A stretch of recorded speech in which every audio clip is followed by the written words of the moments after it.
تصدیق کرتا ہوں اور ایک پیغمبر جو میرے بعد آئیں گے جن کا نام احمد صلی اللہ علیہ وآلہ وسلم ہوگا، ان کی بشارت سناتا ہوں۔ پھر جب وہ ان لوگوں کے پاس کھلی نشانیاں لے کر آئے تو کہنے لگے کہ یہ تو سراسر جادو ہے، اور اس سے زیادہ ظالم کون کہ بلایا تو جائے اسلام کی طرف اور وہ اللہ پر جھوٹ بہتان باندھے، اور اللہ ظالم لوگوں کو ہدایت نہیں دیا کرتا۔ یہ چاہتے ہیں کہ اللہ کے چراغ کی روشنی کو اپنی پھونکوں سے بجھا دیں، حالانکہ اللہ اپنی روشنی کو پورا کر کے رہے گا، خواہ کافر ناخوش ہی ہوں۔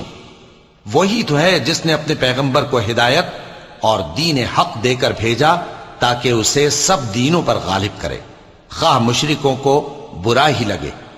مومنوں، میں تم کو ایسی تجارت بتاؤں جو تمہیں عذاب علیم سے نجات دے؟ وہ یہ کہ اللہ پر اور اس کے رسول صلی اللہ علیہ وآلہ وسلم پر